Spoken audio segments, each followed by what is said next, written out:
Eh, Buenas tardes, noches. Eh, pues esta es otra edición más de nuestro seminario de ciencia integrada y en esta ocasión nos acompaña nuestra querida amiga Ruth Rodríguez. Ella se formó en la cueva de muchos nosotros, en la Facultad de Ciencias Físico-Matemáticas, y fue atraída por el grupo de profes puestos a rediseñar integralmente las mates de ingeniería. Ella llegó eh, con aspiraciones a hacer su maestría ahí en el TEC y eh, hizo al mismo tiempo la asistencia o la ayudantía en matemática con nosotros. Eh, o sea, al mismo tiempo que apoyaba el nacimiento de ese movimiento curricular, pues hizo su maestría en el TEC de Monterrey con especialidad en educación matemática. Ya cuando terminó, estábamos en el cubículo, ¿se acuerda? Hablamos con Michelle Artig a Francia y le dijimos que estaba lista para un doctorado. Y ella lo que nos dijo es que, pues que si sabía francés, preguntó. Y le dijimos que lo aprendería rápido. Y así fue. Creo que fue un año, no sé, tardó muy rápido. 2 años. 2 años, pero que ya no necesitaste el examen ese que ponen de, pues de calificación para el francés. Hizo su doctorado en educación matemática con Colette Laborde. Fue en Grenoble, Francia. Así es. Y pues fue un gusto que regresara con nosotros porque la verdad es que se ha convertido una líder en el campo de la educación matemática. Un placer presentarla con esta charla que se llama Importancia de la modelación matemática de problemas complejos en la formación de ingenieros. Bienvenida, Ruth. Adelante. Pues muchas gracias, doctor, por la introducción. Y bueno, pues el día de hoy voy a compartir con ustedes algunas ideas, ¿no? De lo que he estado trabajando, ¿verdad? Algunos de ustedes me conocen bien, como el doctor Pulido, el doctor Ismael Arcos, pero pues creo que sea importante en el marco de este proyecto de ciencia integrada, pues compartir algunas ideas que he estado pensando últimamente sobre cómo debería ser ese currículum integrado para futuros ingenieros, ¿no? Entonces, primeramente le llamé así la importancia de la modelación de problemas complejos y voy a hablar propiamente de la complejidad. Y un poco para justificar, ¿verdad? Ya que ustedes son un público pues conocedor, me voy un poco directo, ¿verdad? Y tiene que ver esta idea con esto que comentan de, bueno, ¿cuáles son las habilidades, ¿verdad?, necesarias para el futuro profesionista en el siglo XXI, ¿no? Y empiezo compartiendo este reporte que es muy reciente, del 2020. Este es el Foro Económico Mundial y donde recientemente, bueno, cada 5 años se enumera una serie de habilidades que llama él, pues, las habilidades que nos interesan en los egresados. Y considero que para efectos de lo que estamos haciendo aquí, pues también es muy importante, pues, ubicarnos en qué es lo que los empleadores están buscando. Y pues yo voy a señalar en particular esta idea de resolver problemas complejos, ¿no? Es algo que están ellos requiriendo. Como ven aquí, pues hay 4 categorías de habilidades, o yo en términos de ahora es competencias transversales. Es resolución de problema, obviamente, manejo de sí mismo, trabajar con personas y uso de tecnología, ¿no? Incluso uso y tecnología y desarrollo de tecnología. Pero entre todas en particular, pues hay mucho de esta parte de resolver problemas complejos y algo que se llama, pues también pensamiento crítico, ¿no? Entonces, cuando yo vi, esto fue muy reciente, hace algunos días en Facebook, pues empecé a meterme un poco más a detalle. Pues este organismo cada cierto tiempo pues va marcando pues lo que ellos están esperando, ¿no? Y aquí hay una pequeña evolución. Y sin duda alguna, pues lo que es pensamiento complejo o resolver problemas complejos, pues es la parte que más les interesa. La que se ha mantenido a través de los años como pues algo que para ellos consideran valioso. Y veía yo también en la red, pues decir cuáles son las que van creciendo, ¿verdad? Cuáles habilidades de estas de habilidades de trabajo van creciendo y cuáles van decreciendo. Y tome nota que de las que menciona que están decreciendo, pues es la de matemáticas, ¿no? Creo que la vi por aquí, la número 5. Y dicen, bueno, ya ven que siempre ha sido mucho la parte verbal, la parte matemática. Pues de la parte matemática particularmente va en decrecimiento y en contraparte, ¿verdad? Así lo interpreto yo, pues nos necesitamos desarrollar en los alumnos o los futuros profesionistas, no solo ingenieros, esta capacidad de resolver problemas complejos. Entonces, los últimos años mis trabajos han sido orientados más en esta dirección, ¿no? De qué significa eso y cómo yo, profesora de matemáticas, pudiera abonar, ¿verdad? O pudiera aportar en esa dirección. Entonces, esto fue así como un primer, como justificación de que creo que lo que estamos o estoy pensando van en el sentido correcto.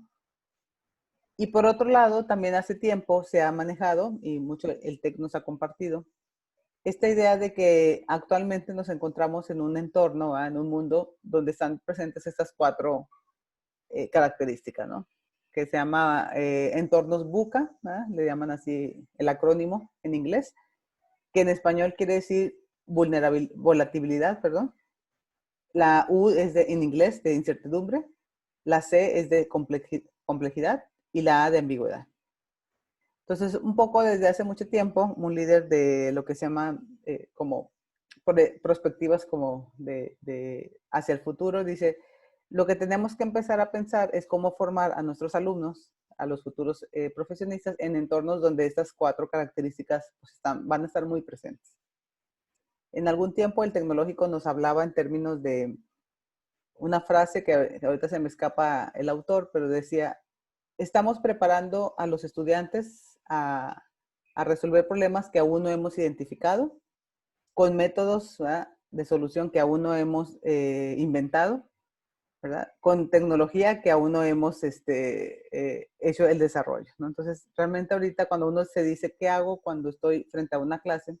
Pues realmente estoy formando a los alumnos ante toda esta incertidumbre, ¿no? Entonces, tenemos que pues permearlos o transmitirles pues aquellas ideas o habilidades, ¿no?, que yo voy a llamar aquí competencias genéricas, pues que les permitan lidiar con otros entornos que aún no conocemos del todo.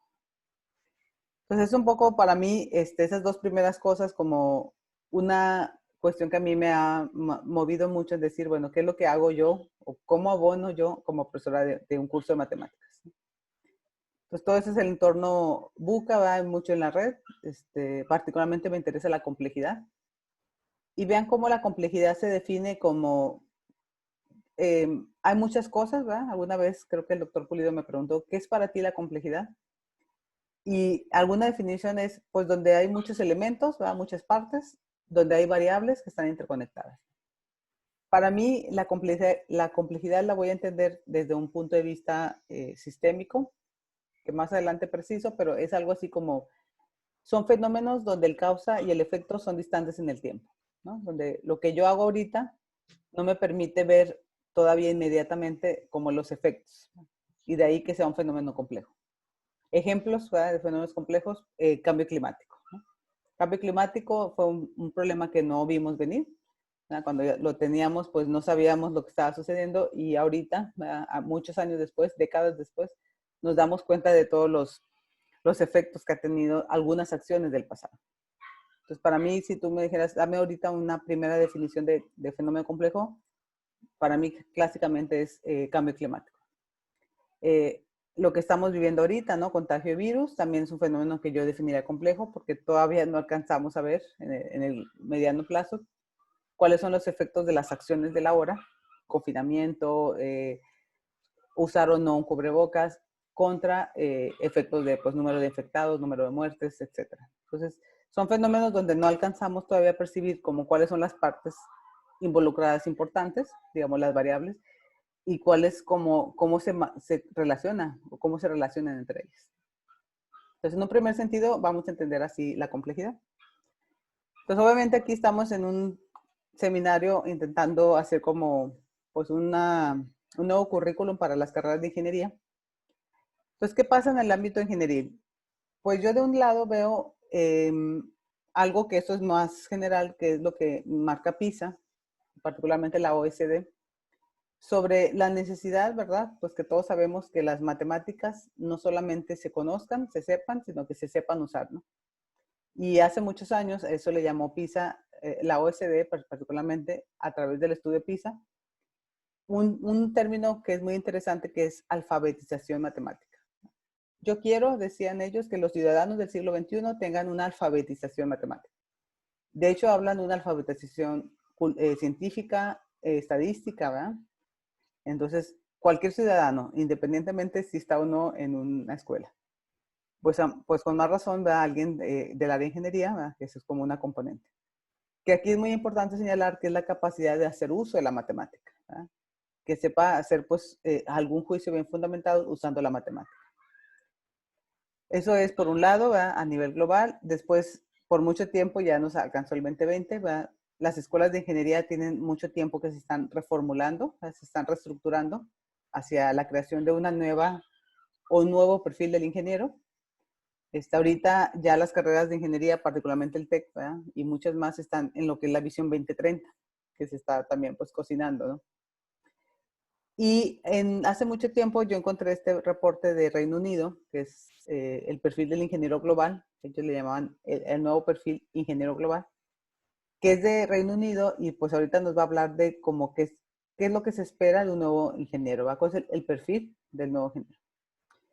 Y también a propósito de eso, nosotros, ¿verdad? En un grupo que tenemos, hemos trabajado mucho con un reporte europeo que se llama CEFI. CEFI son las siglas en inglés para la Sociedad de Ingenieros, la Sociedad Europea, perdón, de Formación de Ingenieros. Y ellos hace tiempo empezaron a hablar de habilidades, ¿no? Yo, independientemente de la institución o del país, al menos en Comunidad Europea, yo lo que quiero es que un futuro ingeniero sepa hacer eso. Bueno, creo que al menos el doctor Pulido, creo que también el doctor Anís conocen bien el documento. Ismael Arcos es un experto en él. Y lo que están diciendo no es qué materias quiero que lleven, sino más bien qué habilidades quiero que sepa un ingeniero al egresar. Y ahorita voy a decir que el común denominador pues es en parte una historia de modelación, ¿no? Creo que un ingeniero resuelva problemas, que lo resuelva a través del uso, ¿verdad? De lo que es la ciencia y la matemática, ¿verdad? Y pues que tenga la capacidad de fundamentar eso. Entonces, particularmente Burnham-Hill en su momento, un poco lo que ya mencioné de la OCDE, pero Burnham-Hill en su momento nos decían, nunca vamos a decir que la parte disciplinar no es importante, ¿no? La parte de que el ingeniero sepa de su disciplina, pues es importante. Y ya empieza a aparecer fuertemente, ¿verdad? En torno a lo que es las áreas STEM, que es la vinculación de ciencia, tecnología, ingeniería y matemáticas, ¿verdad? O sea, esto del área STEM, la verdad, es una historia muy antigua. Recientemente tuvo un auge, pero eso es de hace mucho tiempo. Pero ya desde entonces empieza a vislumbrar la importancia de desarrollar pues, otras habilidades, aparte de las disciplinares, que son las que llamamos genéricas. En su momento también, para mi punto de vista, mal llamadas habilidades suaves, ¿verdad? Las soft skills. Y ahí entra, y subrayo, ¿verdad? Porque en eso me voy a entrar de la idea de pensamiento holístico, la parte de investigación crítica, aprendizaje activo, empatía, habilidades de comunicación y escucha. O sea, ya se empieza a perfilar, si se fijan, desde 2008, creo que antes, pero que un futuro ingeniero o un perfil deseable para un ingeniero, pues es que tenga pues diferentes competencias disciplinares en conjunto con las otras, ¿no? Entonces, esto es un poco el panorama general y un poco mi reflexión personal fue en el sentido de, entonces, ¿cómo se relaciona eso con lo que yo hacía, ¿verdad? En su momento de la parte de enseñanza de la matemática y particularmente de innovación e investigación en matemáticas, ¿no? Pero antes de eso, pues voy a hablar un poquito del TEC de Monterrey, ¿verdad? El TEC de Monterrey, pues como una institución que forma ingenieros, pues se ha alineado desde hace tiempo a estas tendencias, ¿verdad? Ya tienen rato, ¿verdad? Los autoridades que nos han hablado del entorno VUCA, que el entorno VUCA es pues lidiar con esa complejidad, con esa ambigüedad. Y ya para el modelo TEC 21, aunque ya lo hacíamos desde antes, empezamos a desarrollar, aparte de las competencias disciplinares, otras competencias que llamamos transversales nosotros. Y son estas 7, que son las que nos han animado, ¿no? A que en concordancia con los planes disciplinares estemos proveyendo a los alumnos pues de estos entornos, ¿no? Para que puedan desarrollar estas competencias.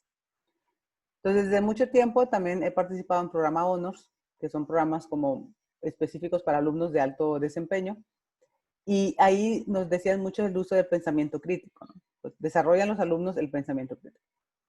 En el nuevo programa todo quedó encajonado en esta idea de razonamiento para enfrentar la complejidad. Fue el título que le dio al TEC a este conjunto de competencias, ¿verdad? Y dice que el alumno integre diferentes tipos de razonamiento en el análisis, síntesis y solución de problemas, y con una disposición al aprendizaje continuo, ¿no? Entonces, mucho de lo que vamos a hacer en los nuevos programas, muy explícitamente, es cómo desarrollar que el alumno desarrolle elementos de esta competencia. Y aquí en la parte superior pongo las 5 subcompetencias, como vemos este razonamiento para la complejidad. Y el primero claramente es pensamiento sistémico, el segundo es pensamiento científico, el tercera subcompetencia es pensamiento crítico y otros que llamó divergencia, y si no me equivoco, hasta la última versión era multicultural. Las 3 primeras fueron así como de cajón, ¿verdad? Dicen, ahí vamos a meter pues todo eso que para nosotros es muy importante.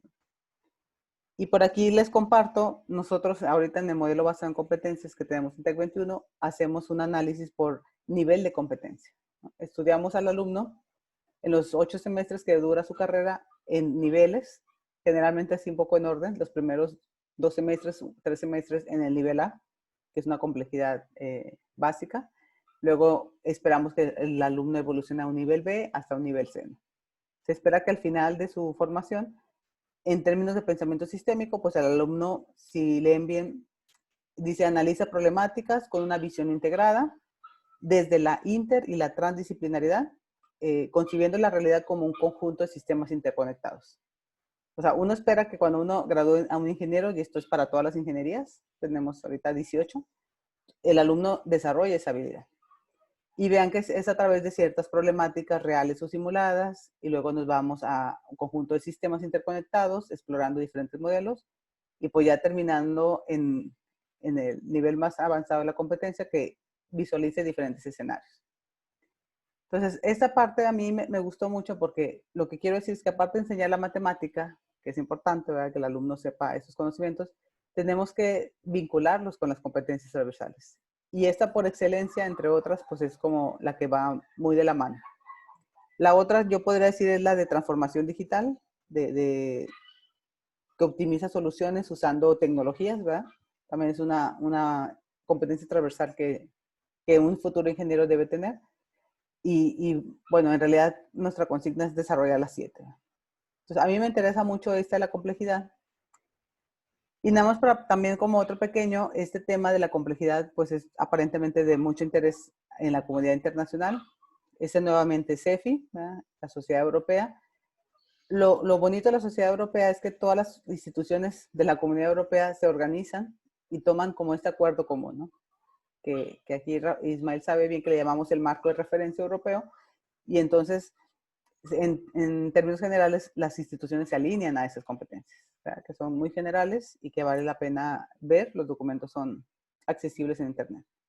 Y entonces el último reporte del 2018-2019 lo dedicó a hablar de esta idea de cómo lidiar con un mundo cada vez más complejo. Y bueno, particularmente aquí una primera respuesta es sobre la diversidad de enfoques, ¿no? Un poquito así va el ámbito internacional. ¿Qué pasa, va? En términos de lo que yo hacía, pues mi línea de investigación es la modelación matemática.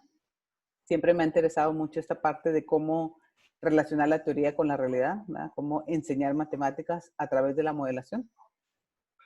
Y eso cuando yo justamente entré al TEC y me tocó ser asistente primero de este proyecto de Pulido y Alanís, pues me acuerdo, bueno, de ahí un poco surgió la idea de dedicarme a modelación, ¿no?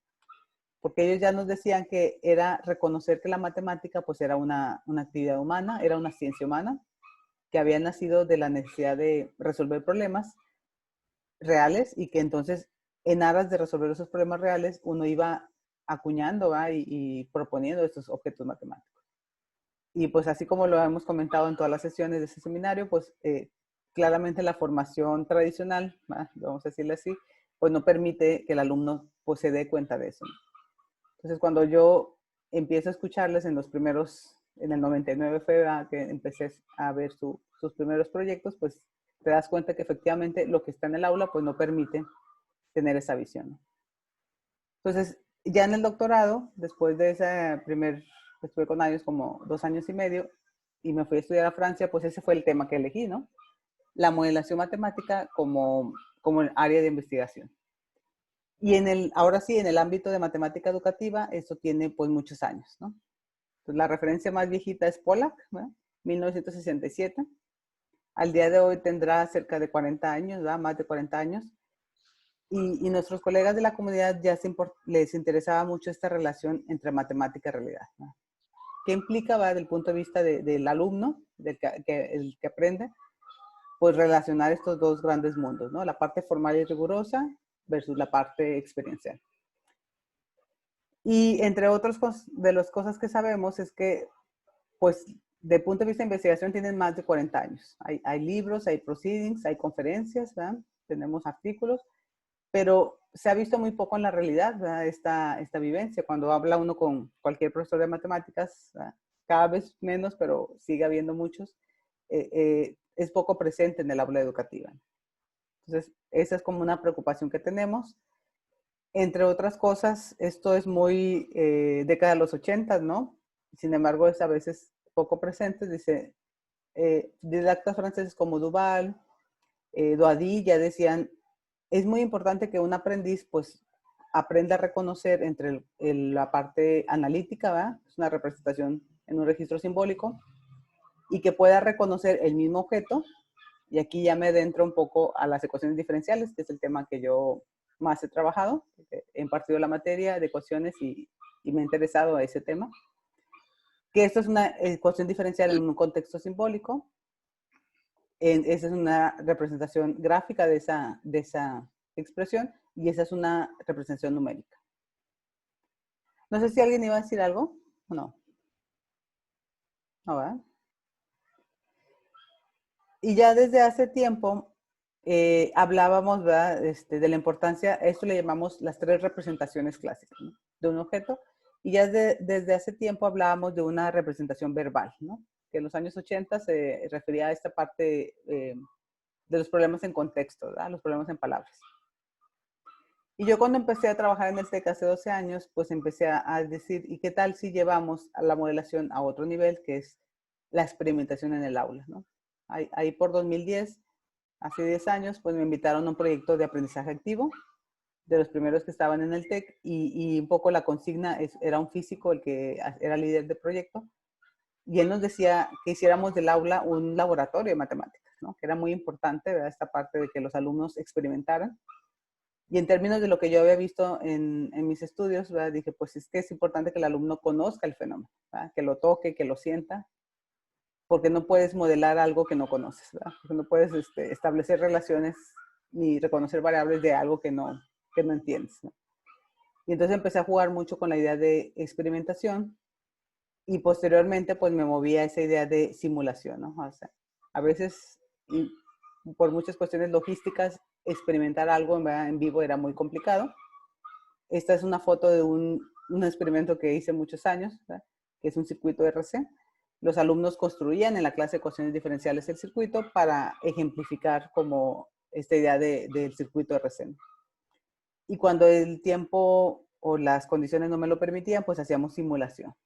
Y aquí ya empezamos a usar simuladores que no son simuladores cualquiera. Este es del FET, y el FET es un grupo de físicos educativos en la Universidad de Colorado que ha abierto pues un portal completo de aplicaciones de apps, pero que están siendo como validadas por la investigación en física educativa. Es decir, que no incurren en pequeños errores conceptuales o concepciones, ¿verdad?, erróneas sobre un fenómeno. Entonces, empezamos a construir. Este en particular es un laboratorio virtual de un circuito, y el alumno gráficamente jalaba, ¿verdad?, el foquito, jalaba el capacitor, la batería, y con el cable que se ve ahí, ¿verdad?, un cablecito en color cafecito, se ven bolitas que eran los electrones. Cuando tú conectabas correctamente el circuito, permitía que el foco prendiera, como se ve en la figura, y literalmente veías el flujo de electrones, ¿verdad? Luego, porque todo esto está muy cuidado desde el punto de vista conceptual. Entonces, esto es accesible, es libre en internet, y hacíamos esta simulación con los alumnos, porque a pesar de que mis alumnos eran ingenieros, o iban a ser futuros ingenieros, una buena parte desconocía el fenómeno eléctrico, ¿verdad? Al momento que yo explicaba esto en la clase de ecuaciones diferenciales, pues no tenía mucha idea de que era un capacitor, ni que era la carga, ni que era la corriente. Yo tampoco al inicio, y fui aprendiendo un poco en colaboración con otros colegas, ¿no? Entonces, los físicos sobre todo me enseñaron estas ideas conceptuales y prácticas, y fuimos llevándolo al aula. Entonces, esos eran mis primeros estudios de modelación, y ya con ello me empecé a meter mucho, pues, como parte ahí de la academia, a tratar de entender cómo poder mejorar la enseñanza de la matemática, ¿verdad?, en estos términos. Entonces, siempre he creído que el corazón debe ser la modelación de fenómenos reales, ¿verdad? El corazón de los cursos de matemáticas, no sé si de ciencias, pero pues, es modelar, el hilo conductor, ¿verdad?, diría Alanis, de los cursos. Que es importante, ¿verdad? Que sigo creyendo en la importancia, a pesar de que esto es muy de los 80s, hace varias décadas, el juego de representaciones. Para mí creo muy valioso esa idea. Y bueno, decir que por mucho tiempo fue mucho la parte analítica el interés de los cursos de matemáticos, ¿verdad? Nos enfocamos mucho en lo simbólico porque no teníamos las herramientas tecnológicas, ¿verdad?, para que el alumno pudiera ver eso. Y ahora, pues con todo lo que tenemos a la vista, cosas libres en la computadora, eso es muy fácil de hacer. La parte de experimentación, que la verdad fue muy motivada por los físicos. El colega que está aquí enfrente lo conoce, Pulido Alanís, ¿no? No sé si Roges se acuerda de él, ¿verdad? Es Víctor Segura. Él es un ingeniero físico industrial, que él fue el que me enseñó y nos enseñó a la academia, pues, qué era un circuito y cómo se modelaba y cómo se construía y cómo se hacían los sensores. Entonces, con él aprendimos eso en trabajo colegiado. Y posteriormente también con otros físicos, que fue con Genaro Zavala y su grupo de investigación, pues el uso de simuladores, ¿no? O sea, cuando no era posible, pues todo eso era en colaboración. Entonces, si me dijeran a mí el sello, ¿verdad?, que esto es muy clásico, pues el sello creo que de lo que hemos hecho ahí en el TEC, y que creo que debe estar en un currículum integrado, ¿verdad?, pues es este trabajo interdisciplinario, ¿no? O sea, creo que este grupo lo tiene claro, pero creo que sí es clave, ¿no?, el trabajo entre colegas de otras disciplinas. Aquí hay mucho físico y hay mucho matemático, pero también hemos trabajado mucho con ingenieros mecatrónicos, ¿verdad?, con el doctor Pulido, con el doctor Palomera, con ingenieros industriales y demás. O sea, hay otros usos de la matemática en otras áreas. Entonces, con estas vivencias, pues fui construyendo un espectro de diferentes herramientas tecnológicas. De hecho, a veces me han invitado mucho a foros de uso de tecnología. A mí, la verdad, no me interesaba la tecnología en sí, pero para mí ha sido un medio para hacer vivir el fenómeno, hacer vivir el fenómeno a los alumnos, ¿verdad?, a través de experimentación. Con una colega que se llama Darinka Ramírez en ingeniería química, pues ella empezó a trabajar la idea de laboratorio remoto. Trabajamos la idea de videoanálisis con Tracker, que también es libre. Y luego, pues con el FET, eso fue con los físicos, ¿verdad?, que empezamos a explorar esas applets que ya están hechos, ¿verdad?, están muy accesibles. Y ahí fue cuando empecé a pensar esta última idea, que regreso a lo sistémico y a lo complejo, que es, ¿y qué tal si los alumnos construyeran sus propias simulaciones? Porque de alguna forma en ese espectro esto ya estaba hecho. A veces todo se reduce a manipular ciertos deslizadores, y el alumno, o sea, a pesar de que comprende el fenómeno, pues como que no hace mucho el fenómeno. Y ahí es cuando ya conocí estos dos últimos, que es MATLAB Simulink, que es la última imagen. Si hay ingenieros aquí, pues saben que hablo de un software muy específico de ingeniería. Y eso que se muestra gráficamente es un diagrama de cajas y bloques, ¿no?, de flujos. Y hay un lenguaje intermedio, que es anterior, que se llama Vensia, ¿verdad? Que es el lenguaje este que es más como accesible, ¿verdad? Entonces, nada más voy a decir una última cosa de MATLAB. MATLAB, ahorita como herramienta, ¿verdad?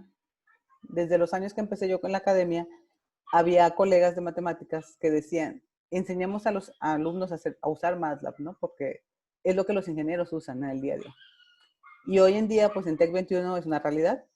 Los alumnos desde el primer semestre, desde las primeras semanas, empiezan a usar MATLAB. Entonces, ahorita yo estoy dando tercer semestre y el alumno conoce muy bien una herramienta como esta. Una herramienta muy de cálculo numérico, ¿verdad? De cálculo no simbólico, no fuertemente simbólico, sino numérico. Y bueno, eso trae pros y contras, ¿no? Pero, por ejemplo, este Carlos Smith, un colega de la Universidad de Florida, ya proponía desde 2016 este curso, que es un curso de ecuaciones diferenciales basado en simulación, en Simulink. ¿Qué significa eso de Simulink? Es un módulo gráfico de MATLAB, que es esta parte gráfica que ven aquí, que si ven hay como cajas y hay flujos y hay controladores, que es muy teoría de control. Y pues entonces era posible, ¿verdad? O lo que dice en la portada el mismo Carlos Smith, que un fenómeno mecánico, como este que está aquí, se pueda modelar como una ecuación diferencial orden 2 y se pueda modelar a su vez como un diagrama de bloques, ¿verdad? Que le llamamos diagrama de bloques. Y para él, ¿verdad? Tuvimos la fortuna de invitarlo al TEC y vino a platicar con nosotros en su momento, creo que fue 2011 que vino Carlos, pues nos explicaba esta visión, ¿no? Que es una visión, para que tomen nota, de un ingeniero químico que hace un libro de matemáticas, ¿no? Y donde si ven el contenido del libro, pues el contenido es modelación de fenómenos físicos, térmicos, hidráulicos, mecánicos, eléctricos, ¿verdad? Entonces, el corazón de su libro es la modelación de fenómenos. Voy a hacer un paréntesis para decir esto de la complejidad, ¿no? De matemática. No sé si hay preguntas hasta aquí. ¿Vamos bien? ¿Mi público? Sí, ¿verdad? ¿Sí me escuchan bien? Sí, adelante, Ruth. Sí, Gracias. sí. Ahora viene Entonces, lo bueno. ahora viene lo bueno, ¿verdad? Entonces, todo eso como la introducción de la complejidad. Entonces, la complejidad, les decía yo, es un término relativamente nuevo, o sea, que ha tomado un auge en los últimos años. Y, por ejemplo, este es la NSTM, ¿verdad? Ahí en Estados Unidos, justamente. Vean que desde 2015, bueno, la NSTM, si no me equivoco, es la educación básica, ¿no? En Estados Unidos, que propone principios y estándares que son los que rigen un poco el currículum en básica. Y vean que de los grandes retos que vislumbran en 2015 es justamente el representar problemas complejos con preguntas de extrema dificultad que pueden ser resueltas, ¿verdad? En los siguientes 10, 20 años. Por eso yo les decía que al menos mi visión de complejidad es esa, ¿verdad? Causa y efecto no son cercanos en el tiempo, ¿verdad? Son distantes, y entonces no es un problema que tenga una solución mañana ni el siguiente año, ¿no? Igualmente ni en 5. Y también otra cosa que trabajan o que proponen ellos es que los problemas mejoren la calidad de vida, ¿verdad? Desde el punto de vista, pues, educativo, social o económico, ¿verdad? Y que eso ayude o, ¿verdad? Que influya en muchas personas. Entonces va a haber ese tipo de distinción como en esa componente ética, ¿verdad? Que es un problema complejo, pues algo que afecta a muchas personas y que el hecho de resolverlo, ¿verdad? Pues sean de valor para la sociedad. Entonces es una de las cosas que me llamó la atención. Nosotros en matemática educativa, ¿verdad? Seguimos trabajando en publicaciones. Recientemente en 2015 ya la gente empezó a hablar de una palabra que es autenticidad. Autenticidad, que es importante que los problemas sean más auténticos, que sean más realísticos, ¿verdad? Más reales, vaya. Que sean más un poquito la apertura a muchas soluciones, no una solución nada más.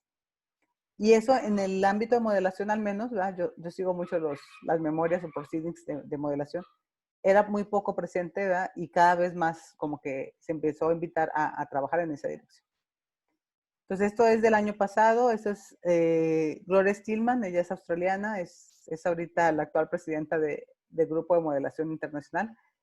Y en que edita este libro que se llama Las líneas, ¿verdad? Donde son las líneas que nos interesa investigar, en la parte de estudios empíricos, porque hay una parte de estudios teóricos, dice, seguimos sin saber mucho y vale mucho la pena seguir haciendo estudios de cómo la persona aprende, ¿verdad?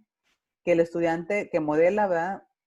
Entender un poquito más cuáles son el desarrollo de sus competencias en cuanto a visualización, ¿verdad? Y también nos interesa mucho trabajar más en el diseño de tareas. Y en el diseño de tareas, pues en cuanto a su dificultad, o sea, otra vez tareas más retadoras, ¿verdad? Más complejas, más elaboradas, y que tenga que ver mucho con el uso de representaciones, ¿no?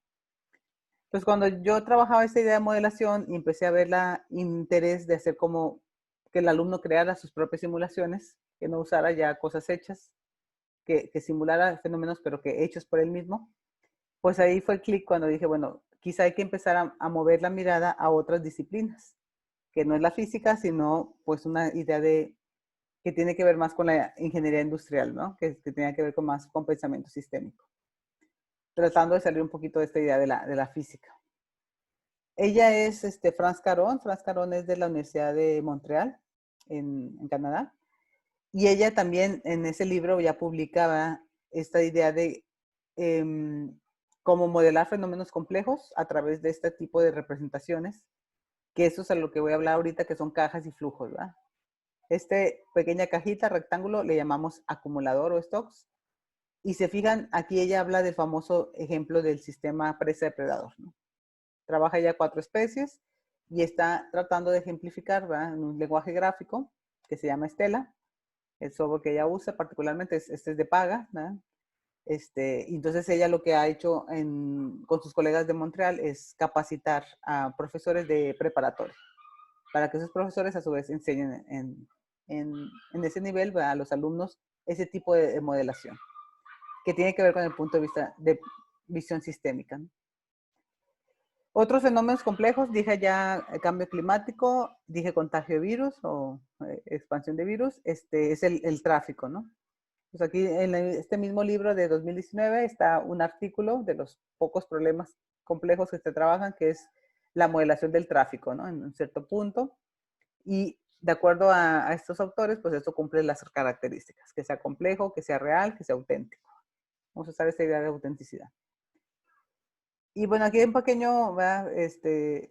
Paréntesis para decir que la complejidad es vista de muchas maneras, ¿verdad? Hay diferentes, también como la modelación polisémico. Este es el trabajo de un colega de la UNAM, que se llama Carlos Gershenson. Ellos ahí han fundado un instituto de la complejidad, ciencias de la complejidad. Ellos, no sé si han escuchado, pero ellos han trabajado cómo modelar el sistema de subir y bajar del metro de manera más eficiente para evitar, obviamente, las conglomeraciones, ¿verdad? De personas. Y lo que se ha pintado en el piso es como una de las respuestas que ha permitido que su modelación del problema les permita decir. Yo tuve la fortuna de estar en un sabático en Montreal y les quiero compartir que el sistema del metro era el mismo sistema que ellos implementaron. Esto es la línea 12 aquí en Ciudad de México. Y la verdad es que funciona bastante bien, ¿verdad? Es una idea de que las personas, así tan simple, el caos de la subida y bajada de personas es que las personas se organicen, que bajas, ¿verdad? Así literalmente hay una puerta que entra, hay una puerta que sale. Y un poquito lo que hace la modelación en sistemas dinámicos es ver entre el caos pues un posible orden, ¿no?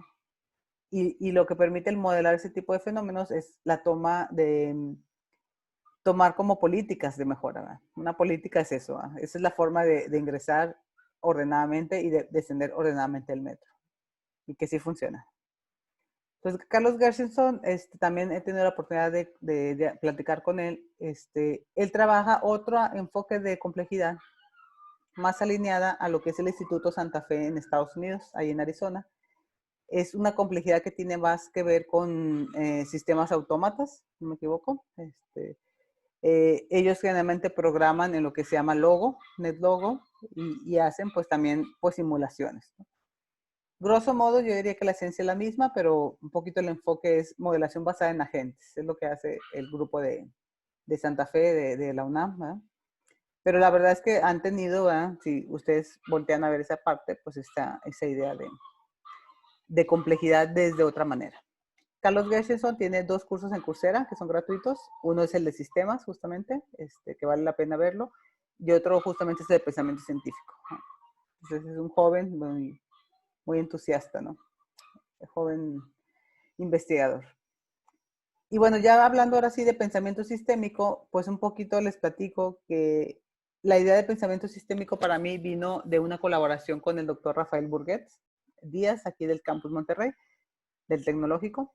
Él, en alguna vez que hizo un foro de divulgación de la matemática, pues nos platicaba Rafael Burguet, ¿verdad? Que era como para él las ecuaciones diferenciales estaban presentes en su curso, que tenía que ver con dinámica de sistemas. Y dinámica de sistemas es una técnica de modelación al interior de pensamiento sistémico.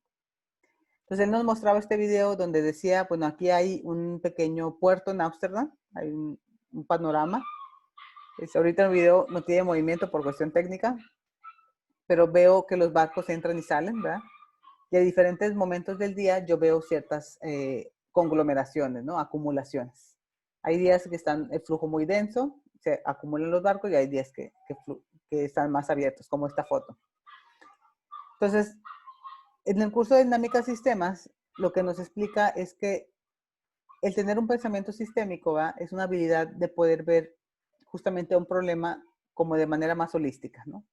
Entendiendo, ¿va? Las diferentes relaciones o interconexiones que hay entre las partes, ¿va? Que es lo que nos decía justamente Burnham East del reporte del Reino Unido. Y ellos definen un sistema como un conjunto de elementos que están interconectados, ¿va? Que se organizan de tal manera que se logra tener pues elementos, que son los puntitos, interconexiones entre elementos y una función o un propósito, ¿no?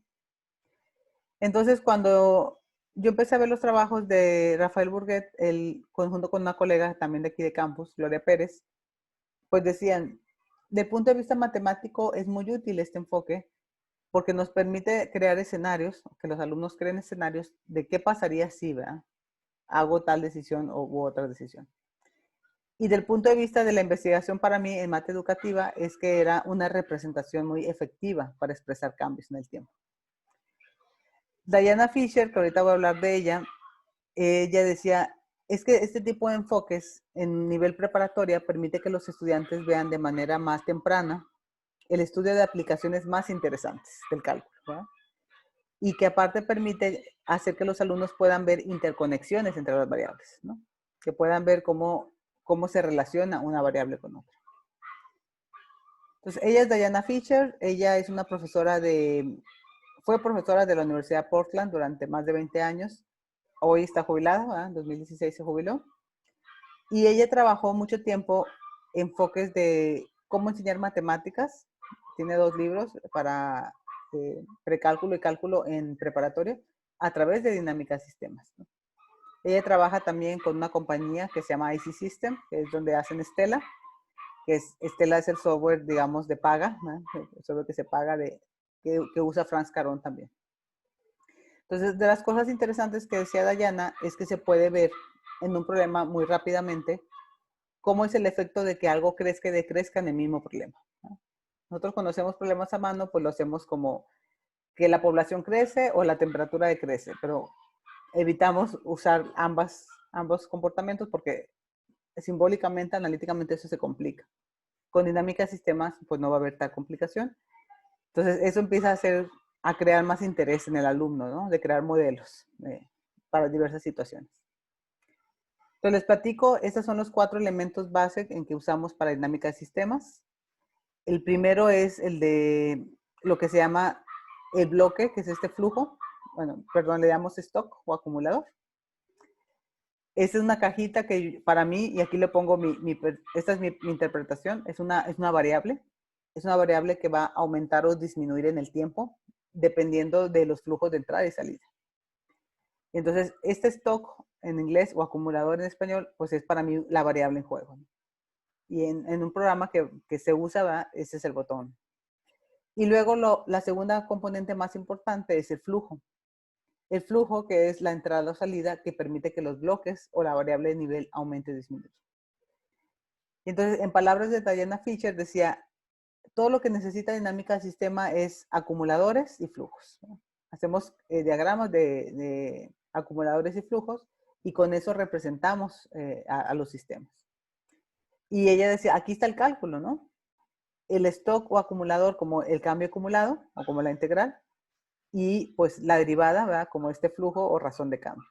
Y con estos dos conceptos, dice ella, pues entonces mapeamos pues todos los problemas de cálculo clásico.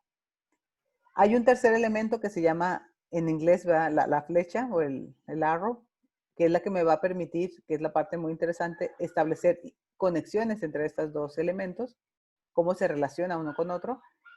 Y hay un cuarto elemento que yo llamo el parámetro, que no sé si para bien o mal el software le llama variable, ¿no? Variable. Pero quiere decir para mí eso algo que varía en lo constante, ¿verdad? O sea, un parámetro fuerte. Entonces yo cuando explico a los alumnos, he hecho experiencias con sobre todo con los grupos honors, aquí en ecuaciones, de platicarles de este enfoque, de esta pues filosofía, ¿verdad? Y empezamos a hacer modelos de cosas ya conocidas. Entonces, voy a ir un poquito, esta es la parte que hago con ellos. Hago primeramente lo que es un diagrama de bloques, que esa es la analogía básica, que es la famosa analogía de la bañera. Hay un tanque de agua que se llena, ¿verdad? Hay un flujo de entrada del agua que permite llenar el tanque y hay un flujo de salida del agua que permite pues vaciarlo. Y pues con esta idea me permite un poco pues jugar con esa idea. De este lado, ¿verdad? Estamos viendo una fase que tiene que ver ya con un problema un poquito más complejo. No sé si alcanzan a ver bien, pero es el de contagio de virus.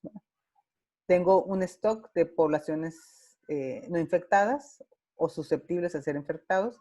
Tengo una tasa de contagio de la enfermedad, que le llamo yo nuevas infecciones, y me crea un acumulador de infectados, ¿no? De gente enferma infectada. Y vean cómo el ejemplo es que estas variables, estos parámetros, número de contactos, probabilidad de que se transfiera una enfermedad, la población total, la probabilidad de conocer a una persona que no ha sido infectada, ¿no? Que es susceptible. Vean cómo permite este lenguaje gráfico de dinámica de sistemas y particularmente el software Benzil de expresar eso gráficamente. Entonces, cuando yo empecé a ver estos detalles, a mí me hizo clic en lo que yo hacía de que pues esto es dinámica de sistema, esto es una nueva representación, perdón. Esto es lo que Duval decía, hay una nueva forma de representar al objeto matemático, que para mí yo estoy viendo una ecuación diferencial ahí, y en algunos momentos mis alumnos me dijeron, yo nunca había visto una ecuación diferencial, esto es la fotografía de una de ellas, y me di cuenta que a los alumnos esto los dotaba de un nuevo significado a lo que veíamos como concepto.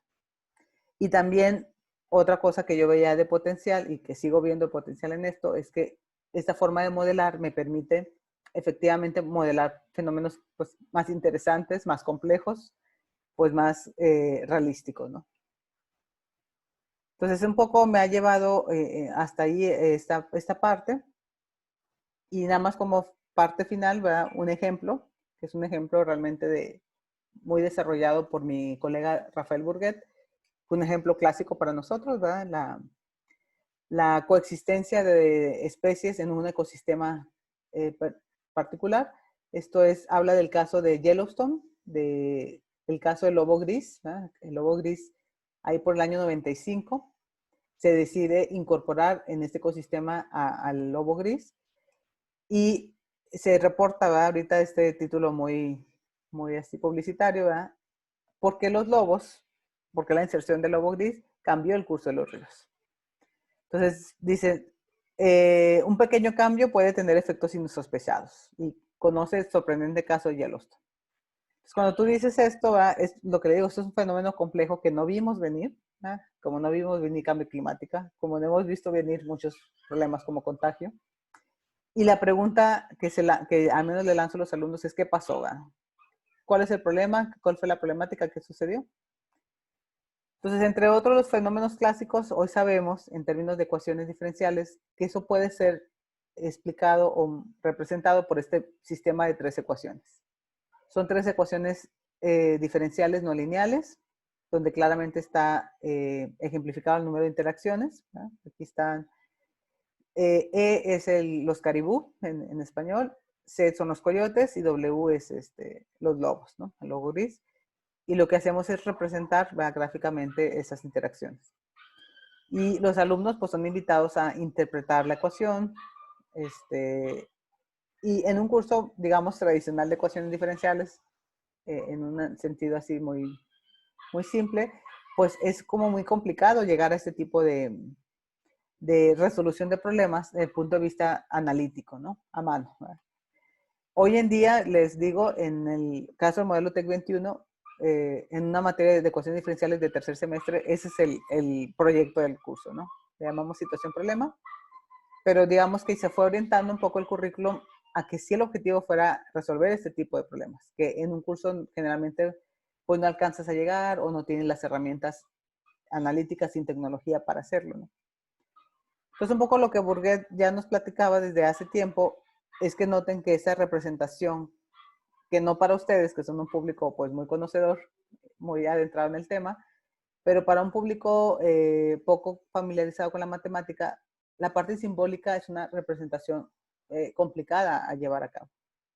Y lo que se ve a la derecha, pues es la representación en términos de cajas, stock and flows, ¿verdad? Acumuladores y flujos, que previamente hay un diagrama causal, ¿no? De hecho, este símbolo que ellos usan, ¿verdad? En dinámica de sistema, vean que es una balanza, y aquí dice, aquí hay un ciclo de balance, ¿verdad? Esos identifican dentro de la dinámica del sistema ciertos puntos de equilibrio y de balance, ¿verdad? Que permiten, pues, entender grosso modo la población. Entonces, ¿qué se esperaría de un fenómeno como este? Por ejemplo, él nos platica, ¿verdad? Que una importancia que siento yo que está ausente en matemáticas es entender qué pasa a largo o mediano plazo, ¿no? Dice, ¿cómo están los cortos y largos plazos en conflicto? Entonces, modelando un sistema presa-depredador en una ventana de tiempo de 10 años, ¿verdad? Que vemos aquí, del 95 al 2005, uno puede observar, cuando nada más se limita a esta observación, que las tres especies pues coexisten más o menos, ¿verdad? En, en tranquilidad, sin ningún problema. Pero de las cosas que vemos cuando abrimos la ventana de tiempo de 50 años, por ejemplo, pues en que empieza a ver claramente pues lo que difícilmente vemos, ¿verdad? Nos platicaba el doctor, ¿verdad? Que siempre uno dice, bueno, yo voy a vivir 20 años más y no me interesa qué pasa más allá de eso, ¿no? Que ha sido un poquito una de las fuentes de este tipo de problemáticas, pero uno empieza a analizar pues que puede empezar a ser problemático pues a un largo plazo. Y particularmente presa depredador, visto una ventana de tiempo de 100 años, pues entonces empieza a ver uno a entender que hay ciertas oscilaciones, ¿verdad? Entre las poblaciones y que bueno, es un fenómeno que finalmente hay una cierta periodicidad. Entonces un poquito la razón de compartir aquí, ¿verdad? Que el doctor Pulido me animó, casi me obligó a participar aquí, pues es un poco, eso es parte de lo que yo he reflexionado. Creo que o no veía muy al inicio como pues la contribución al grupo de seminario Ciencia Integrada, pero si ahora que preparaba la intervención, pues yo decía, pues en realidad lo que estoy diciendo es que hay prácticas de modelación de mucho interés en otras disciplinas, que no es la física, con el respeto aquí de Julio y de Raúl, que es de gran interés para los ingenieros, ¿verdad? Ahorita en TEC 21 a esa rama le llamamos innovación y transformación. Hay 7 carreras, que están los industriales, están los civiles, ¿verdad?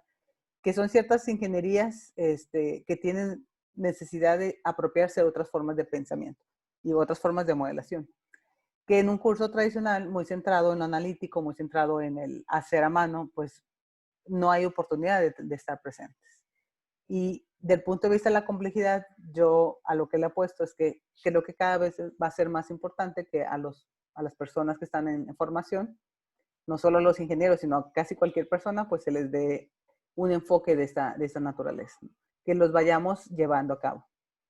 Ya no lo dije, pero Diana Fisher trabajó los últimos años en una propuesta K12 en Estados Unidos para que desde muy pequeña, muy temprana edad, los niños fueran llevados por este camino, ¿no? Y que pudieran conocer estas formas de pensamiento. Entonces, un poquito también decir que no creo que estemos solos, creo que ahorita la tendencia es hacia la complejidad. Yo ahí veo la modelación. Obviamente, como que sí hay que desprendernos del aula y del currículum y del contenido fijo a algo más. No sé si nos compete a nosotros Yo al menos en el curso de ecuaciones me di esa oportunidad porque ya era el último curso del tronco común y éramos el puente, ¿verdad? Para los cursos de especialidad, al menos del segundo tercio. Y yo creía, lo trabajé mucho tiempo con los chicos honors de ecuaciones, que este enfoque podía serles de utilidad. Entonces, por un lado, y nada más para terminar, esto es COVID. Esto es la dinámica de sistemas, tiene pues un congreso anual, que es muy importante, y tiene una comunidad que vale mucho la pena seguir en Facebook. Y pues últimamente cuando empezó lo del COVID en marzo, pues empezaron a compartir, ¿verdad? Modelos. Esto es en Vensim, que Vensim, como vean, no es tan bonito como Stella, ¿verdad? Stella vale $600 la licencia, Vensim es gratuito. Entonces, esto es lo que se hace con Vensim. Este es el modelo de contagio que se propuso como por marzo, abril, ¿verdad? Hecho por la comunidad, por pensadores sistémicos. Y continuamente comparten en sus redes, en sus sitios, como análisis de la situación, ¿verdad? Ubicando a la epidemia, a la pandemia como pues un problema sin duda alguna sistémico. Y de las cosas que más me gustaron fue que también lleva a pensar esta parte de renunciar al bien personal por el bien de la comunidad, ¿no? O sea, renuncio a mis intereses personales por el bien del todo. Y eso lo vi mucho en la materia de dinámica de sistemas, que ahora solo llevan industriales, y que una de las propuestas que he visto en otras escuelas de ingeniería es que debe ser una materia que deben llevar pues todos los ingenieros, ¿verdad? Y yo diría todos los profesionistas, ¿verdad? Pero digamos que todos los ingenieros tuvieran como estas formas de pensamiento, que si se fijan, pues tiene que ver mucho con modelación y pues con ecuaciones. Bueno, es un poco parte de lo que les quería compartir, compañeros, y no sé si tengan más dudas o preguntas. Quizá cambio climático, ¿eh? También como otro ejemplo de fenómeno complejo.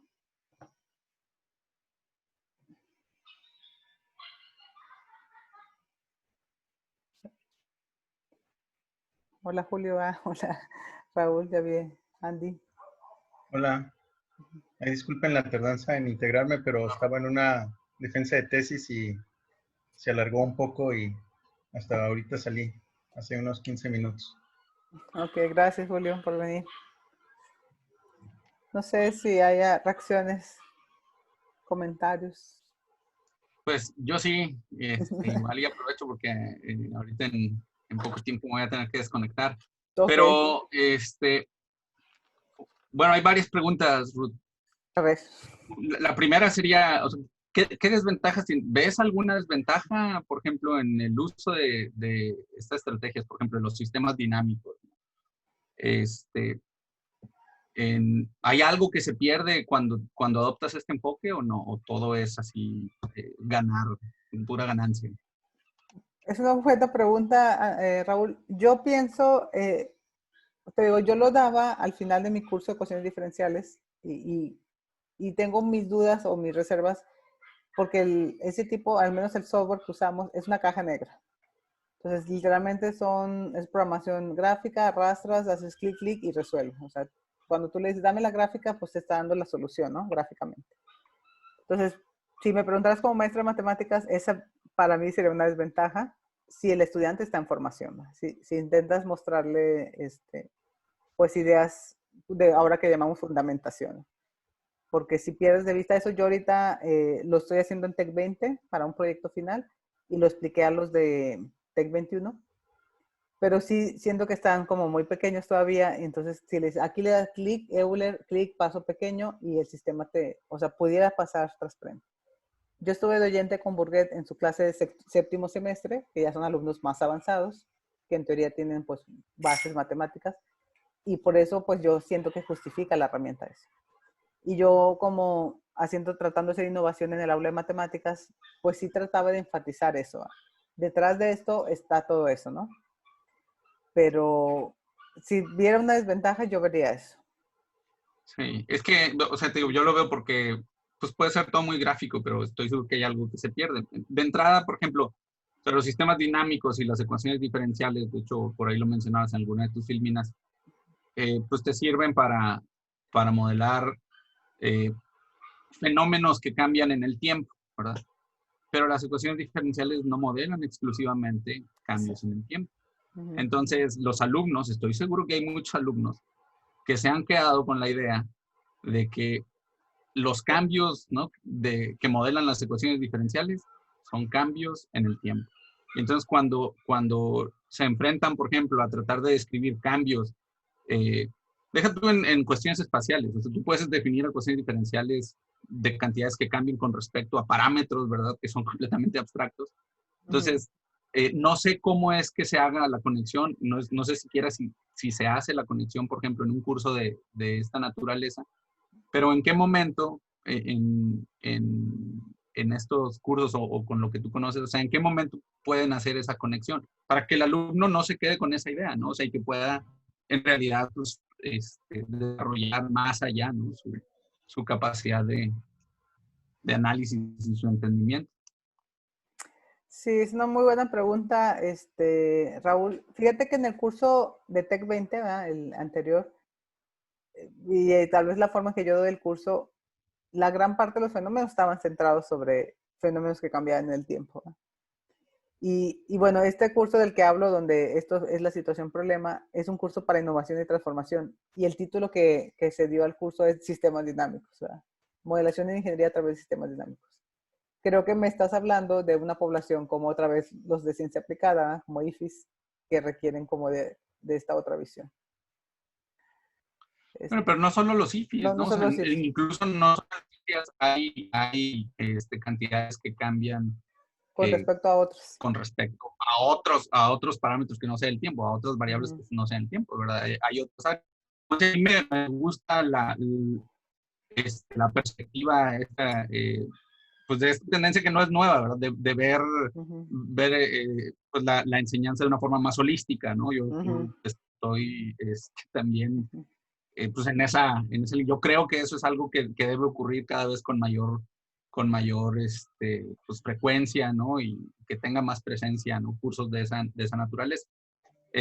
Pero bueno, pues era una duda que tenía porque, o sea, viéndolo así con todos los ejemplos que platicabas, eso, a mí me quedó muy claro que básicamente todo lo que se está modelando es algo que cambia en el tiempo. Y entonces, desde esa perspectiva, yo digo, bueno, pues hay algo que se puede perder que tiene valor en otras disciplinas. Sí, se ve tu punto. Ya. Bueno. Pues esa es la pregunta que tenía ahorita. Sí, no, me lo llevo de tarea, sí. Bueno, yo quisiera comentar que es que generalmente se me hace que uno piensa como las estructuras de los cursos que tiene, o sea, la currícula que tiene. Pero si uno le da esa perspectiva de empezar a construir matemáticas a partir de fenómenos que quieras estudiar, entonces inmediatamente te vas a encontrar con el cambio.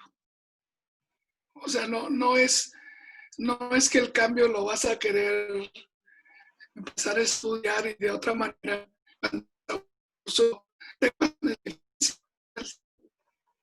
De hecho, en esta chica Fischer,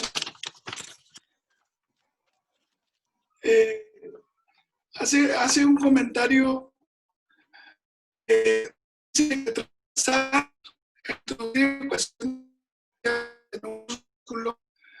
que elimina de las acciones más interesantes en las matemáticas de preparatoria, dice ella. O sea, quiere decir que la verdad es que porque no nos hemos atrevido todavía como que se ve atractivo que se haga, pero no nos hemos atrevido a estudiar los fenómenos. Y en los fenómenos, pues, como dicen, lo más persistente es el cambio. Lo más constante es que las cosas cambian. Y entonces, que más pronto se podría estar hablando de alguna manera, pues, cómo cambian y cómo se responden las cosas relacionadas con esos cambios a otras. O sea, se me hace que bueno, lo que decía, que si uno lo piensa desde la perspectiva de cómo están ubicados los cursos, pues como que se ve muy tarde. Se ve muy tarde y entonces, pues sí, eso es lo que dices, pues sí, les va a faltar a lo mejor que ya hayan estudiado más cosas, que están verdes. Pero eso no sería así si realmente hubieras empezado a tratar las cosas del cambio desde el principio. Haber madurado ciertas cosas, sin siquiera decirles que esa es la metodología, que esa es la herramienta, que esos son los paquetes, nada, es que los trate. También ahí también ella misma dice, Fischer, dice, parece ser más fácil para los estudiantes explicar modelos situacionales que ellos han creado. O sea, si me dan chance de explicar, pues te lo voy a empezar a explicar con las palabras que yo considero adecuadas, pero ya con el juego y los demás, con el juego del debate en el salón, el juego de intervenidos variables, y como decía, pues claro que vamos a poder tratarlo con mejor manera para aprovechar. Bueno, ese es un comentario. Con relación a lo que decía Raúl, que como que lo está viendo así, bueno, y que cuando llegan y cuando lo tocas, a lo mejor vas a dejar por alto algunos tipos de cambios. A lo mejor yo puedo decir, pues porque empiezas a hablar desde el principio, cómo cambia una cosa con respecto a otra, pues no tiene por qué ser el tiempo. Pudieran ser los precios, podrían ser los valores y más bien es qué tanto le agregaste para cuánto cambió el precio. Digo, bueno, era nada más un comentario. No sé si alguien más quiera. Sí, yo ahí, es que, o sea, la pregunta era porque, pues, lo que entiendo es que algo muy importante, ¿no? En esta nueva tendencia es ver los problemas en contexto, ¿verdad? No descontextualizados, sino en contexto. Y si el contexto es siempre un fenómeno que tiene una variación temporal, entonces el alumno no tiene esa posibilidad, o sea, no, por su cabeza no pasa, ¿no? El cambio en otras cantidades, ¿no? O sea, por ejemplo, simplemente veámoslo desde la perspectiva los vectores, ¿no? O sea, muchas veces los alumnos ni siquiera contemplan cambios de dirección de un vector, ¿no? O cambios de una cantidad con respecto a una distancia, a una longitud de arco, ¿verdad? Entonces, yo creo que la pregunta era esa, o sea, y tú empiezas, por eso yo preguntaba, porque como dice el profesor Pulido, ¿verdad? O sea, tú puedes hablar del cambio en general, y, o sea, lo importante es el cambio, pero como en los ejemplos que dabas, yo no veía, pues, el cambio en más cantidad. O sea, si lo que vamos a hablar es del cambio, yo creo que debe haber una forma, ¿no? En la que entren, pues, cambio en otros contextos y no solamente pues, en fenómenos que varían en el tiempo. Porque, pues digo, a todos nos ha pasado en el curso. El alumno se casa, ya trae una idea, porque yo sigo siendo la idea de que estamos viendo un problema en una etapa muy, muy avanzada, ¿no? Entonces, yo creo que este esfuerzo se tendría que bajar. Por ejemplo, esto me parece muy bien, ¿no? Introducirlo en la prepa. Pero los alumnos, pues, tienen una idea ahorita de que hay una forma general de hacer todo, ¿no? Y siempre se casan. Nos hacen las preguntas. Entonces, siempre que escuche esto, va a ser así. Y ahí te das cuenta que algo no está funcionando, ¿verdad? O sea, que no los estás haciendo reflexionar para decirle, lo importante no es que te quedes con una receta general, sino con una forma de pensar, una estructura de pensamiento. Pero bueno, es nada más como para complementar un poco.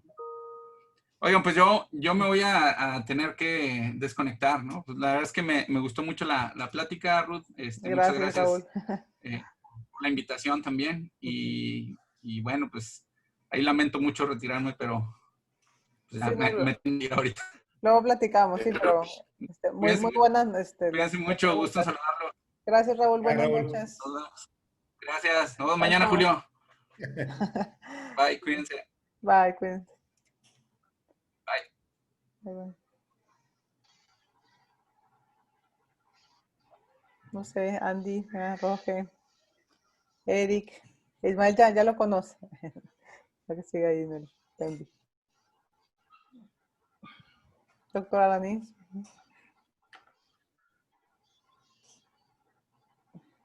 No, pues lo que decía Raúl, no sé si ese ha sido el énfasis últimamente, pero desde el primer curso de cálculo, si bien empezamos, ¿verdad?, como el tiempo, como la variable, ¿no? Vamos progresivamente avanzando en cuanto al grado de abstracción, hasta que finalmente una variable cualquiera, ¿verdad?, en un contexto dado, pues está cambiando respecto a otra, ¿sí? Cierto. O sea, no nos quedamos solamente con variables que cambian respecto al tiempo. Y creo que ese énfasis que señala Raúl, que esa fue la impresión que le quedó, no sé si así sea, ¿verdad?, actualmente, ahí también impide el rejuego que creo que está, no está presente, el de ir viendo, ¿no?, el fenómeno justamente con variables que se están relacionadas y que estamos viendo cómo cambia una cuando otra experimenta un cambio infinitamente pequeño, ¿sí?, y dar pie a construir en un sentido estricto, ¿verdad?, literal como universal, lo que es una ecuación diferencial. Por lo general nos vamos directamente a las derivadas, sino a las relaciones que hay entre los cambios infinitamente pequeños que experimentan las magnitudes que están en juego en un problema dado. O sea, creo que eso sí ha estado ausente, salvo contadas excepciones aparece esa manera de abordar una situación donde hay variables, ¿verdad?, que están relacionadas.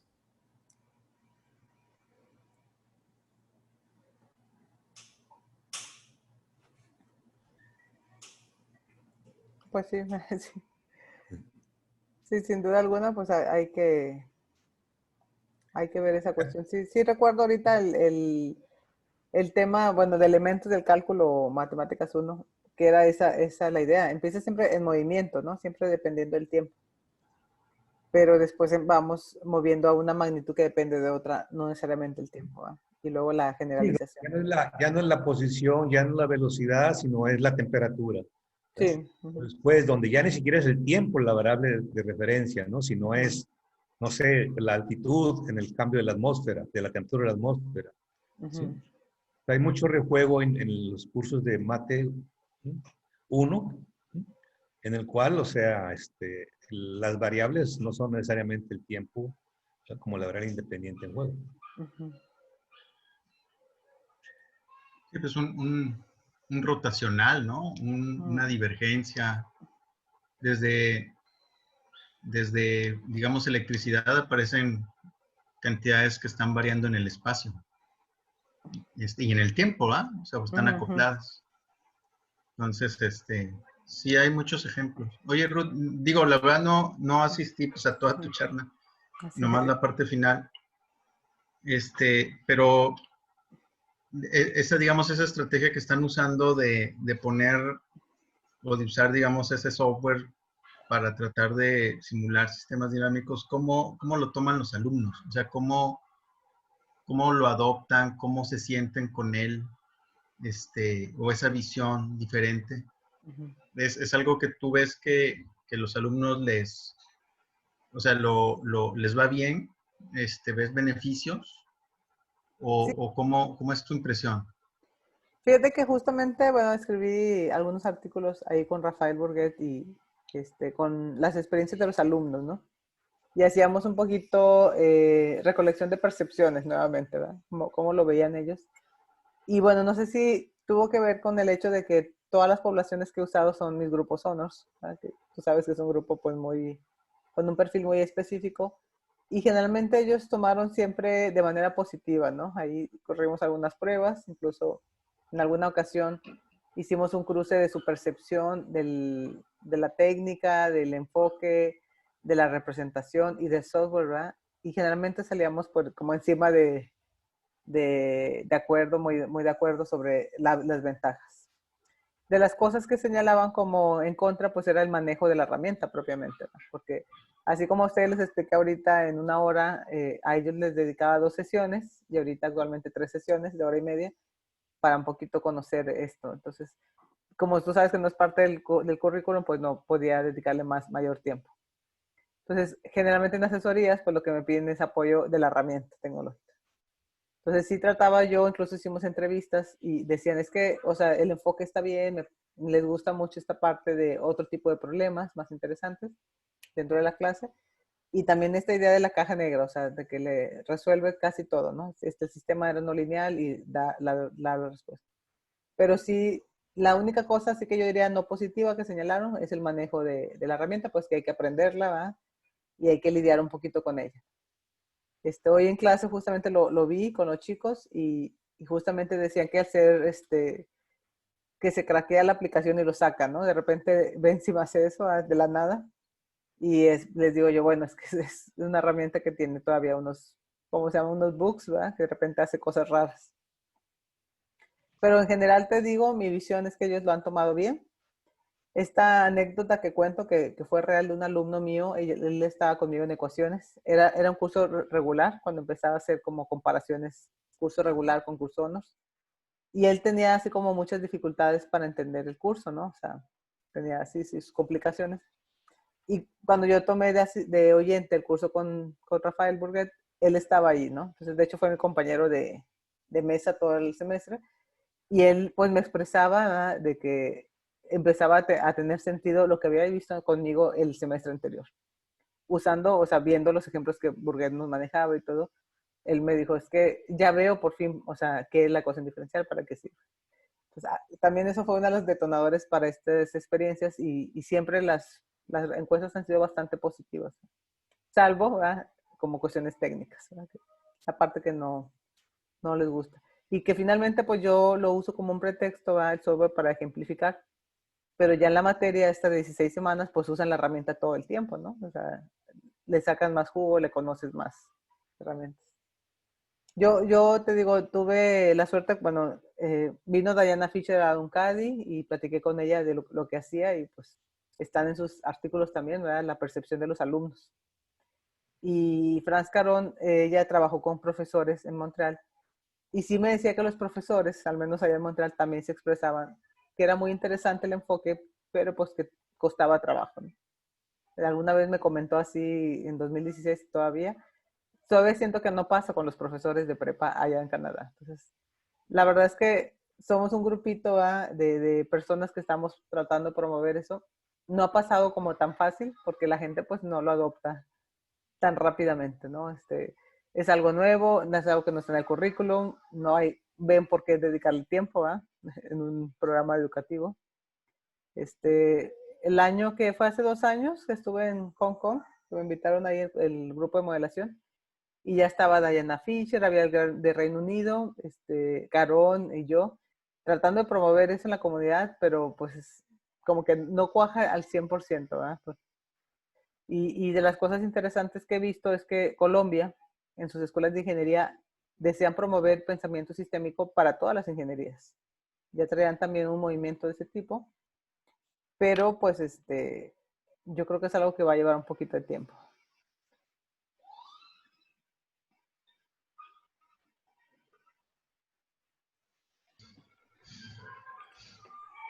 No, pues gracias, gracias por la... De nada, Julio, gracias. Hola, Roge. Sí, muchas gracias por tu presentación, siempre aportando muchas cosas buenas. Eh, una inquietud, una duda es, esta idea de la complejidad, ¿tú lo ubicas en cursos más avanzados o lo estás pensando como algo que puede ser desde el principio? Porque, digo, me imagino la complejidad como situaciones, predicción de largo alcance, ¿no? No sé si así lo visualiza, pero todavía tenemos problemas para alcanzar la predicción de corto alcance, o sea, algo así tan, o no sé si lo estás viendo, que se puede integrar estas dos maneras desde el principio o en qué nivel o en qué nivel de desarrollo del estudiante o en qué nivel de conocimiento se puede integrar estos tipos de problemas. Ok. Sí, un poco, también platicando con Pulido y en este proyecto de seminario integrado, pues decíamos que nosotros como maestros de matemáticas y de ciencias, como que visualizábamos nuestro alcance en los primeros años, ¿no? Ahorita el TEC nos ha movido a los primeros 3 semestres, de hecho. Eran los primeros 2 años, lo dijeron, pues a semestre y medio, ¿no? Y desde ahí yo he pensado como cuál sería mi contribución. Y por eso dije, Roge, de la parte de la competencia.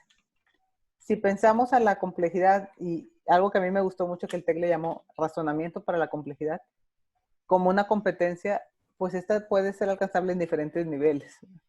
Y ya que si gustas te comparto la presentación, el nivel 1 va, ¿qué significaba eso? Pues sí, como entender el fenómeno, no tanto hablar en términos de alcance, sino como entender un modelo pues ya preestablecido, ¿no?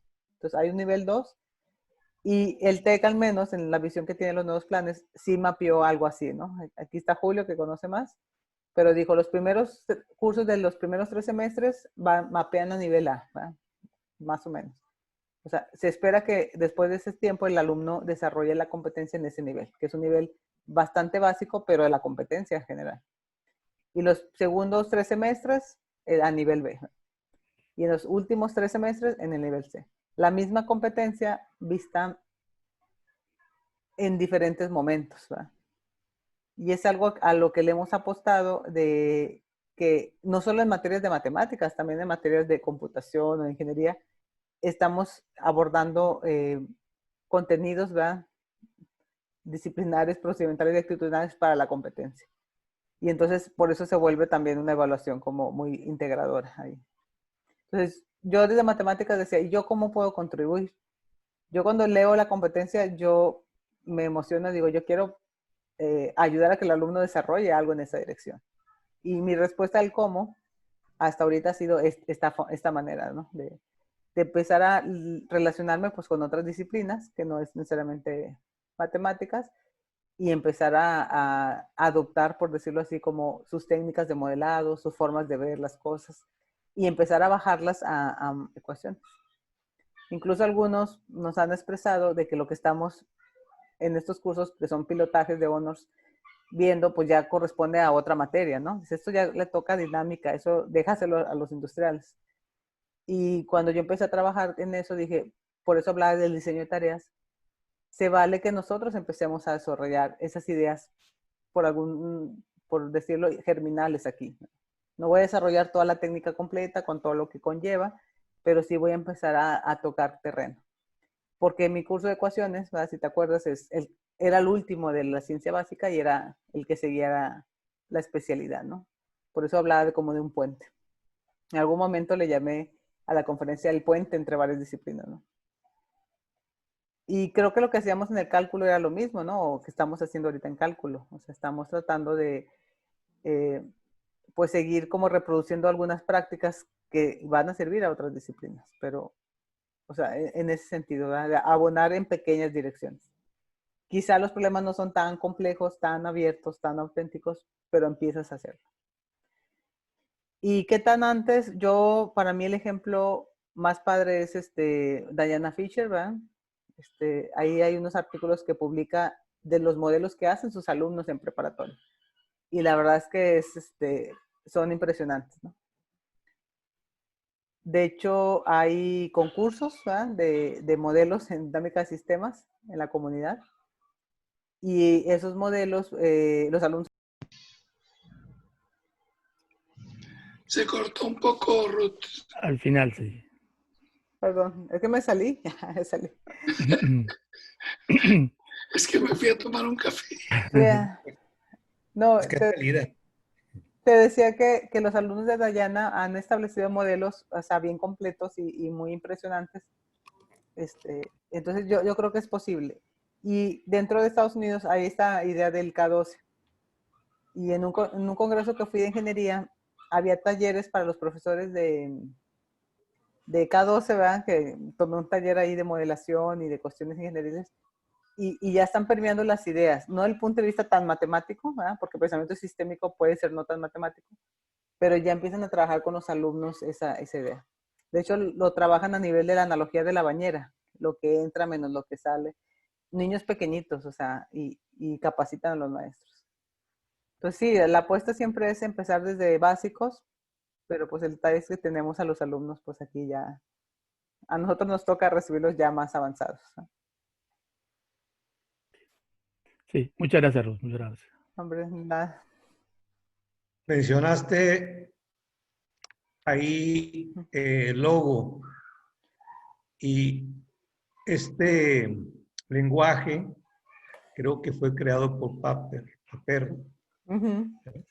y justamente con una intención constructivista. Él era seguidor de Piaget, ¿verdad? Pero decía que no estaba tan de acuerdo con Piaget en cuanto al tiempo que tenían que pasar para que pasaran de una etapa a las siguientes. Decía que ese tiempo se podía acelerar Uh-huh. siempre y cuando, en este caso el niño, estuviera en ambientes ricos en materiales con los cuales construir.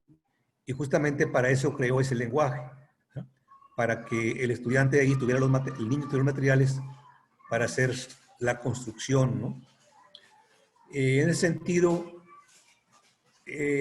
¿cómo? No sé, no me quedó claro, no claro, sino no lo escuché bien cuando hablaste que ahora, no sé si en tu curso, pero la idea era que los alumnos construyeran las simulaciones. Y eso un poco va en esa dirección, ¿no? Uh-huh. De que ellos en ese intento, ¿no? De transmitir, porque en cierto modo es eso, ¿no? Poner en juego el conocimiento y tratarlo de plasmar en una simulación, ¿verdad? Pues de apropiarse del conocimiento, no solamente recibirlo, ¿no? Sí, de hecho, por eso les compartía que cuando empecé a hacer esto, empecé a usar simuladores que alguien más había construido, ¿no? Entonces, generalmente son simuladores que los alumnos tienen que hacer uso de deslizadores, ¿no? Muévele aquí, muévele allá, y el alumno pues observa efectos, que es valioso. Y después, ahorita estamos haciendo mucho con GeoGebra. Hay alguien que hace una aplicación y el alumno pues se limita a cambiar la función, a cambiar los libros, ¿verdad? Que yo pienso que eso abona, ¿no? Eso ayuda. Pero cuando yo leí justo la frase que decía Pulido de Dayana, es que es más interesante cuando el propio aprendiz construye su propio simulador. Entonces fue cuando tuve esta idea de, bueno, vamos a hacer un entorno, que es para mí Bensim, para que él pueda crear sus simulaciones. Y son simulaciones bastante sencillas de hacer, porque es gráfico, también arrastras y se llama programación gráfica, si no me equivoco, ¿verdad? Vas arrastrando elementos y vas creando las estructuras y al interior todas las conexiones se hacen, ¿verdad? El software las hace. Entonces es como una forma fácil de programar. El siguiente nivel para mí es MATLAB Simulink, que se me hace más abstracto, más avanzado, pero ahorita ya muchos están trabajando ahí. Pero, por ejemplo, cuando yo hice mi primer modelo sola, yo empiezo ahorita la interacción con los chicos, vamos a crear modelos de fenómenos conocidos. Y yo tenía como la pauta de cómo debía ser, ¿verdad? Los hicimos con Bourget, aprendimos ahí juntos. Cuando hice mi primer modelo yo solita, que era un tanque de 2 meses, un sistema de 2 tanques, el hecho de crearlo solo me costó mucho trabajo, fueron muchas horas, y sobre todo fueron horas de pensar, ¿verdad? Tenía que pensar en el fenómeno y en cómo plasmarlo en el software. Y esa parte para mí fue muy enriquecedora entonces tenía que repensar en el fenómeno muchas veces. Y he hecho talleres con los maestros en Relme, ¿verdad? En los congresos, y se los pongo, ¿verdad? A ver, si ya me entendiste la idea de este pequeñito A y este pequeñito B, ahora tú haz el tuyo. Y la verdad es que el punto de vista, ¿verdad? Esa es mi hipótesis, cognitivo, es muy valiosa el ejercicio, ¿verdad? No solo de la herramienta, que es el problema, que le sepas picar, dónde picarle, pero el hecho de pensar qué es lo que quiero modelar, qué variables voy a usar, cómo las relaciono. O sea, y esa es la apuesta con Venci, que los alumnos construyen. Todas las imágenes que mostré de Franz Caron o de Fisher son construidos por las personas. O sea, usted parte de una página en blanco y va creando. Y para mí es la parte más valiosa, que para mí ya es modelación, ¿no? O sea, una modelación muy escolar, muy acotada, pero el alumno ya crea sus. Y de las cosas que he visto es que hay una riqueza, ¿verdad? Hay gente que lo visualiza de una manera y otro de otra. Y a veces son ambas funcionales, pues unas más adecuadas que otras, pero vas viendo, ¿verdad? O interpreto que eso me da luz de lo que el alumno está pensando al final. Y he visto cosas muy interesantes desde el punto de vista de representación, que es de las cosas que me gusta pensar. Hola, Cintia. Tengo un comentario de lo que dice PISA, de qué es lo que mide esa prueba. Lo pusiste como 2 veces, que es lo que le llaman alfabetización matemática. Y dice, capacidad de utilizar y comprender las matemáticas y realizar juicios bien fundamentados acerca del rol que las matemáticas juegan. Y realmente, si yo me fijo en eso, digo, oye, se me hace que hay profesionales que ni siquiera llegan a hacer un juicio fundamentado del rol que están jugando las matemáticas. Se me hizo como muy ideal, como muy, pues sí, sobre todo eso, muy ideal. Dice, capacidad de utilizar y comprender las matemáticas. Para entender, o sea, primero, para comprender las matemáticas, pues uno diría, pues depende del nivel en que estés. Pero ni aún así dice, comprender las matemáticas, estás como en filosofía, como, ¿y eso qué? ¿O qué? Y para hacer filosofía, para abstraer, se me hace bien complicado. Pero luego además dice, realizar juicios bien fundamentados acerca del rol que las matemáticas juegan. O sea, no nada más quiero resolver el problema, sino reflexionar sobre todo matemáticas resolver el problema. O sea, se me hace muy exagerada la idea que tiene PISA de esta cultura matemática. Digo, es un comentario. Porque yo digo, pues, ¿quién tiene esa capacidad de utilizar y comprender las matemáticas?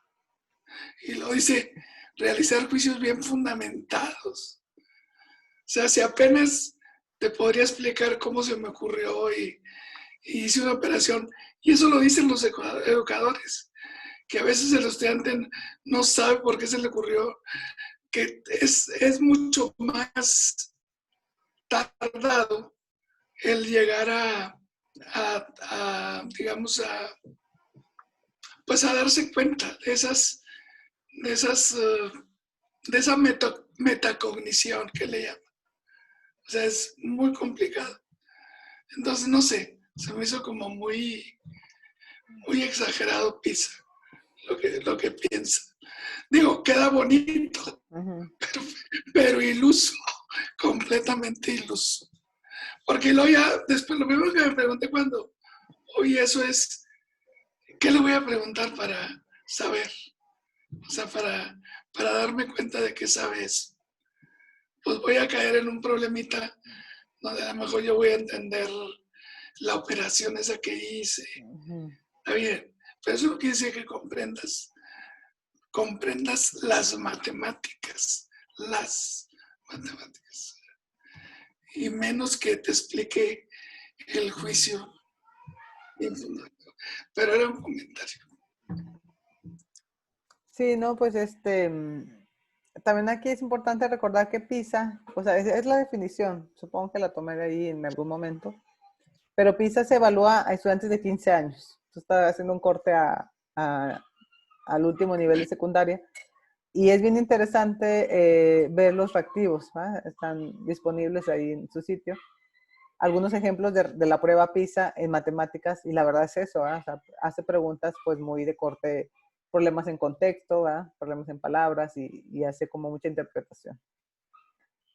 Pero bueno, cuando yo empecé a estudiar un poquito al inicio de la modelación, la prueba PISA, cuando yo leí eso, pues, y que salíamos tan mal evaluados, ¿verdad? Los latinoamericanos, y particularmente México, pues para mí fue como una claridad de decir, pues claro que salimos mal evaluados, sobre todo al inicio, porque la educación en aquella época no estaba alineada a eso. O sea, no era mucho, la matemática no era comprender, ni explicar, ni interpretar, ¿no? O sea, los niños que llegaban a edad secundaria, pues habían sido entrenados en otras cosas. Y para mí me daba sentido eso, ¿no? Me pregunto, luego puntearon los de Finlandia, luego punteó los asiáticos, ¿verdad? O sea, hicieron estrategias, ¿verdad? Digámoslo así, reformas y estrategias, pues para abordar esos problemas. Que es como, como PISA interpreta esa definición en términos operativos. Entonces está muy padre ese ejercicio, yo lo hice y también te da claridad qué entienden ellos por eso. Cuando ya lo ves en papel, en el ejemplo, dices, es eso. O sea, pero la verdad es que suena muy bonito, a mí me gusta mucho leer esa parte y pensé mucho en eso ahora que empezó la pandemia y un poco voy a escuchar a la gente en las conferencias aquí en México, del secretario de Salud, las reacciones de la gente, las preguntas de la gente, ¿verdad? O sea, te das cuenta que la gente no entiende cosas. Gente cercana a mí me dice, es que no entiendo las gráficas, no entiendo los números, o sea, no sé qué me está diciendo. Y gente que estuvo con edad escolarizada alta, o sea, ves que hace falta que el ciudadano del siglo XXI tenga esa competencia mínima, ¿no? De cuando te hacen un discurso de ese tipo, pues entiendas el mínimo de los mínimos. Y bueno, cuando yo escuchaba esas reacciones pensaba, es que PISA tiene razón, o sea, OCDE, necesitamos seguir fomentando eso en cualquier ciudadano, no en el ingeniero ni el que está en la universidad, en cualquier persona que intente vivir en el siglo XXI, que tenga esa visión matemática o estadística. O sea, así lo interpreto yo. Y te das cuenta cuando lees comentarios en Facebook así de que esta gente no entendió mucho lo que está pasando. Sí. Esa cita que hiciste sobre la concepción de la matemática, ¿no? Como una Sí. actividad de resolución de problemas. Yo la vi por primera vez en un artículo de Godino. Se llamaba el artículo, o se llama, Epistemología e Instrucción Matemática. Y la cita, creo que esta no es creo que es de Wittgenstein, esa concepción.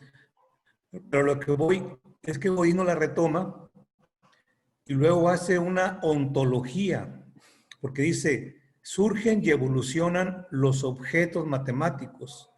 Pero, ¿qué son los objetos matemáticos? Entonces, él hace una ontología y habla, pues son los problemas en sí, en primer lugar. El lenguaje para expresar esos problemas. Los procedimientos para resolver esos problemas. Los argumentos, ¿verdad?, que hacen pensar que el procedimiento funciona. Los conceptos, las relaciones entre los conceptos, ¿sí? O sea, las teoremas ya en un contexto más matemático, sus demostraciones, las teorías. Bueno, a lo que voy es que él dice, surgen y evolucionan, y como que esa evolución no se hace el profesor no la hace consciente, ¿no? De manera inmediatamente da saltos muy bruscos, ¿no? Muy bruscos. Y luego tratan de plasmarse con enunciados como el que dice Pulido de Pisa, ¿no? Pues sí, se oye muy bonito, pero concretízame, ¿qué quieres decir? En cambio, de esta manera, pues ahí está el problema. Ahí está el problema, lo estás viendo, el contexto. Ya está el lenguaje con lo cual estás expresando. Y ahí está el procedimiento, ¿no? ¿Sí? Y en base, ¿verdad?, a ver contextos distintos donde el mismo proceder, ¿verdad?, parece funcionar, ¿verdad?, pues vas, ¿verdad?, dándole más confianza al procedimiento, ¿no?, hasta encarnarlo en un concepto, ¿no? ¿Sí? Pero creo que mucho se dice en citas, ¿no?, pero no lo concretizan específicamente, ¿no? ¿De qué manera eso que está diciendo, ¿verdad?, se ve encarnado, ¿no? Sobre la evolución del concepto mismo. Sí, o sea, y como dice Pulido, ahí está la cita esta de Pisa, ¿no? Pero bueno, ¿y qué significa, no? What do you mean?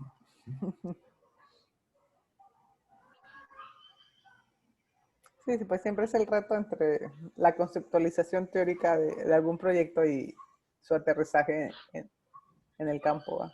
Por ejemplo, ¿Cómo vive? eso tratamos, ¿verdad?, o sea, de hacer justamente lo que comentaba Raúl, ¿no?, su comentario respecto, ¿no?, de que no nos quedamos en un contexto, ¿sí?, sino íbamos viendo que el mismo procedimiento, ¿no?, o sea, funcionaba para distintos conceptos, ¿sí? O sea, desgraciadamente, como dice ahí, los tiempos didácticos no son los tiempos de aprendizaje, ¿no? Tienes tan poco tiempo en la escuela como para que puedas dar la gran variedad de ejemplos, ¿no?, que te permitan finalmente hacer la abstracción absoluta, ¿no?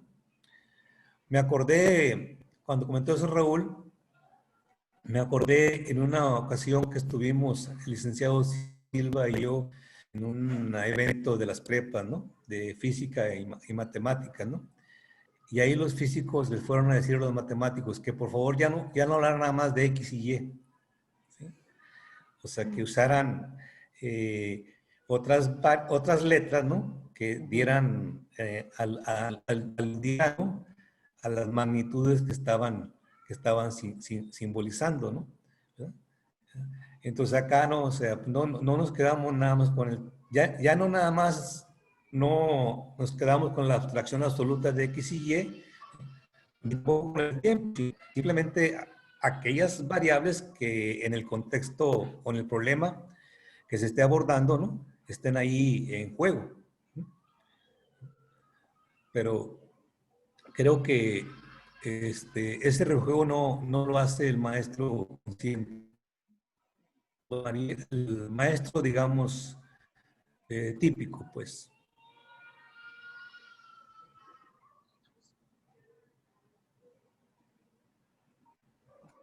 Así es.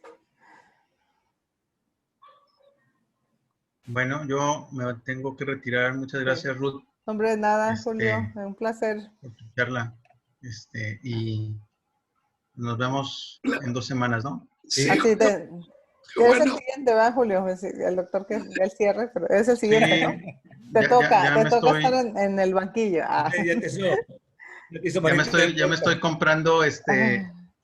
un protector para protegerme de los tomatazos.